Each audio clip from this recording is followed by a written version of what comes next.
आमचे शेत वडा निंबाऱ्यातले.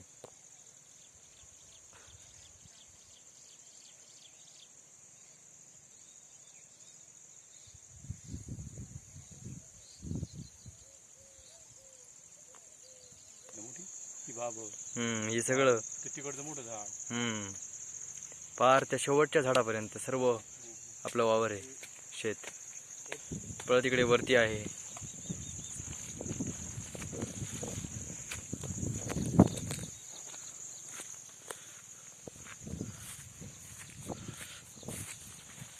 इथून कुठपर्यंत आहे?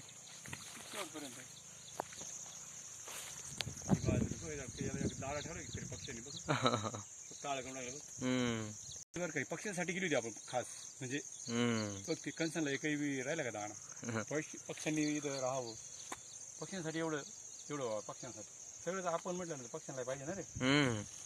अरे इथून तर पार त्या शेवटपर्यंत. शेवट ते जे हे दिसतंय ना, त्याच्या बाबळे दिसतात ना, त्याच्या पुढचं वावर आहे बघा.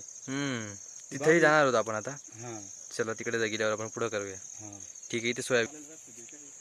आता परत आपण तिकडे रोडकडे जाऊया आणि त्यानंतर तिकडच्या वावराचा फोटो काढूया. परत बोला. इथे ना एकूण 6 एकर आपल्या वाट्याला.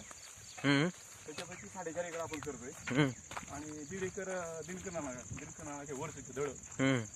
आणि हे जे वावर आहेत इथून तिथून तर त्या सोनगिरी पासून तर इकडे अगदी पार त्या गुरुवाच्या याच्यापर्यंत. हो हो हो.